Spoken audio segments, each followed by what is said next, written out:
certainly been a long time since I went to the top of Pookie Hill with a female. So, oh, 2 females it was too. Crikey, never did that before. But thank you, Hela, and wonderful. And it was a really enlightening trip around today for Angela and I, and it was pretty challenging, you know, when she asked us things, and she challenged it back at us, and it was actually, you know, that it was actually very, very thought-provoking and challenging, and it was actually really cool. And so I thank you for that, and it's wonderful to have you here. So I've got my first question on Slido, but we'll come to that. But as I said before, so what we're going to do now is we have a panel come up, and so I'm going to, as the panel make their way up, I'm going to introduce them. And so first up is John Dogood. John is the General Manager of Plans and Places at Auckland Council. He's the head of planning, as we used to call it a few years back.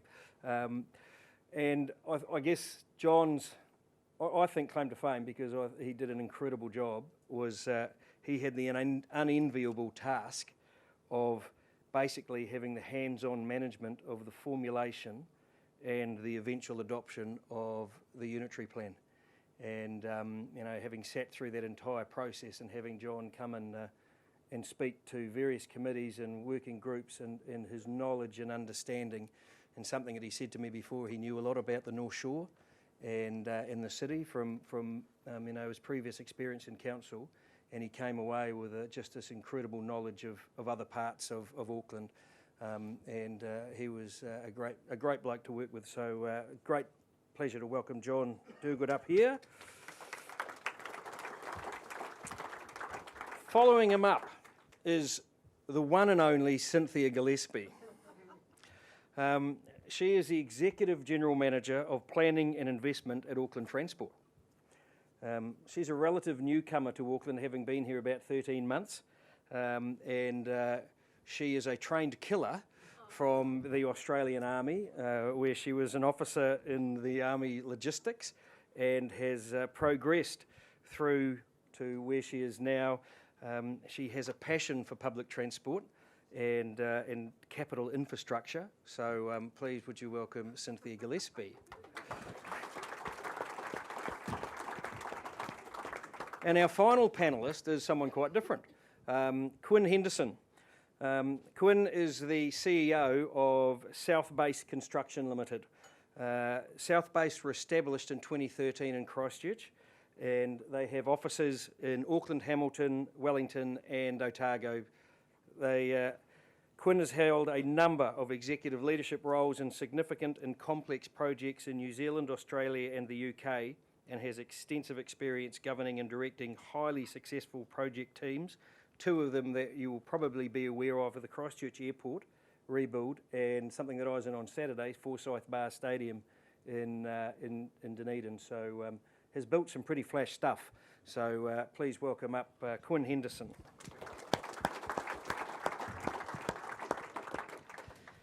So look, I did give them some warning, and so what we want is an opportunity for you to ask and some questions, obviously. But I'm going to start it off, and I did warn them about the question. But so I'll start with you, Quinn, down the scene, because you're the closest. So yeah. So you've listened to Hela, and from a construction and someone who's there, you know, has been there sort of at the ground level, basically, in construction in cities and done some pretty awesome things. What did you sort of take out of what Hela was saying in her presentation as to how things can be done from a construction sort of perspective? Well, coming from a rural background and driving around Pukekohe and meeting a few people here, I think a key thing is for the local city leaders to hang on to what's important to Pukekohe and to have some input into the future direction of your town as it becomes a city, and what does that mean. The community is a key thing, and I think it's something unique that sets New Zealand apart, is that we're a series of hubs of communities, and we must link in together and work as one unit, New Zealand Inc. So the things that are important to Pukekohe need to remain from your history going forward, and I think that's quite important, and to tell stories from the older generations, younger generations, and how we retain our youth in our communities.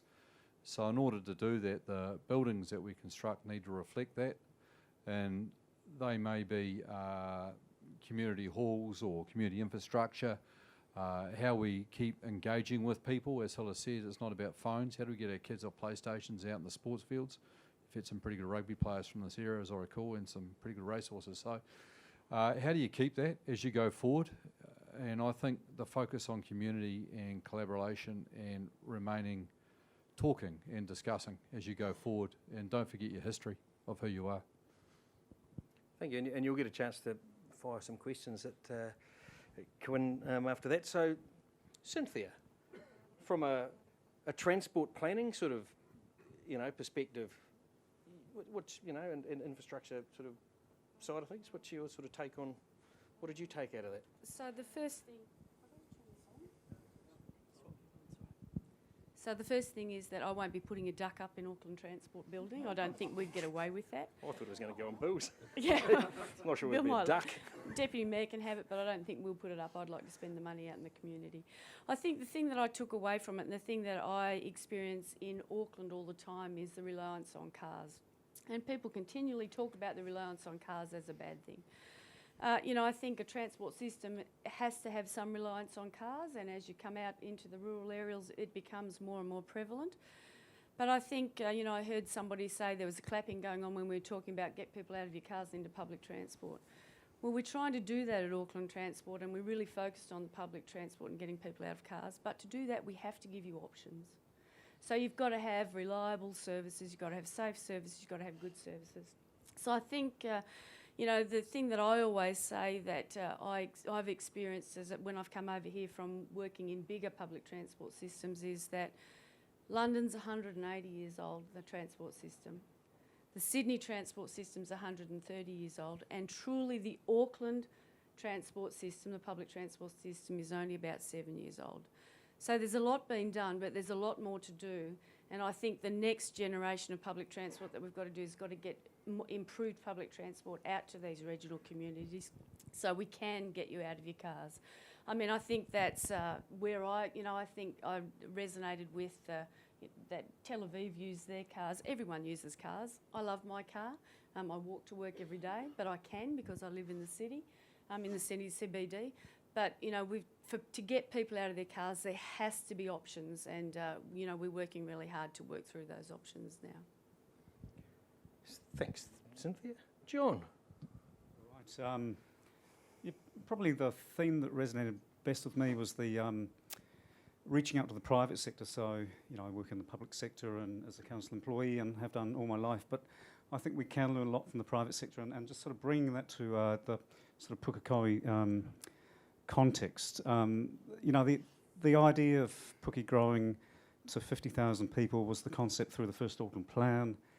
It's a doubling of the current population, but with that you need employment too, and so we can zone land, as planners do, as councils do, for jobs, but the jobs won't come unless we understand the drivers of the private sector and actually engage with the private sector to sort of find out where the sweet spot is and how we can actually draw the employment and the jobs into this part of Auckland. So we need to get the jobs as well as the housing, and that will have the transport benefits as well, because you can put in the best transport systems in the world, but if everyone is having to commute out of Pukekohe for employment, then we're going to have a problem. So we need to try and find out how we can really get the jobs down here, and it's not just about zoning the land. It takes a lot more, now it's a lot more smarts than that, and I think some of those smarts are sitting outside of councils. So that's probably one of my key takeaways from there. Well, it's a beautiful segue, because the question that I got, had that question. So there's a question that's come up, and it talks about the issues that we're having with the Southern Line and the rail and the motorway. And so how do we plan to keep people in the area? How do we plan for local jobs? How do we do that? And so, I mean, John, probably from a planning perspective, but it'd be, good, Hilla, to get your perspective too on how that might have been done in Tel Aviv. But, from a planning perspective, John, you touched on it. Was sort of anything you can add? Well, I think the starting point is we do have to earmark land in the right place for that employment, because naturally the market will take it to housing. That's kind of where the highest best use, as developers will tell you, probably sits right now for much of the land that's been earmarked for growth. So, you know, unless council is kind of works with the community here to just confirm where the best land is for employment, you know, and so we do need to protect some land for employment. I think that's a given. Without that, it will go to housing, and we will have a problem in this area. It'll be predominantly, you know, housing without the employment. So that's, yeah. And I don't think that, just to follow up that, I don't think that we can build or can afford enough transport infrastructure to support continually moving people into Auckland city centre if that's where people want to go. Historically, that's not where really people are moving. They're moving across the city, not up and down. But we just can't afford the amount and the cost of the infrastructure to move people around. A linear city like Auckland is really expensive to put public transport infrastructure in and to run services. So I think we have to work with the community to make sure that we work out the economics of the local areas and capitalise on those. So just if people have got questions, just throw your hand up. But so Hela, I guess, I mean, you're telling us before, you know, you spend a lot of time going to different cities and looking to see what people are doing, and you consider what they're doing. So have you seen some really good, because infrastructure cost is an issue for us, so have you seen some examples around the world that you think where it might involve private, public sort of type stuff? Love to So hear. first of all, before we go, a little secret, it's not only for you, for everyone. Like, budget is a very, very big issue. But there's lots of new ways to approach stretching the budget. Because, okay, like a budget in a family, a budget in a city is always limited. How are we stretching that budget? So some ideas. One is collaborating with the private sector on specific issues. For instance, we really needed a theatre, and we didn't find a philanthropy. Sometimes you do get philanthropy money for things like theatre, museums, things like that. You get money from ministry, you get money from philanthropy. We didn't get it. But at that area, the developer really wanted to build a specific building with more rights. So what we did is the city gave, with approval, of course. This is not a banana republic. It's all with approves. But what we did is instead of a 20-story building, I think it was 24. But then the two more stories, that's the right?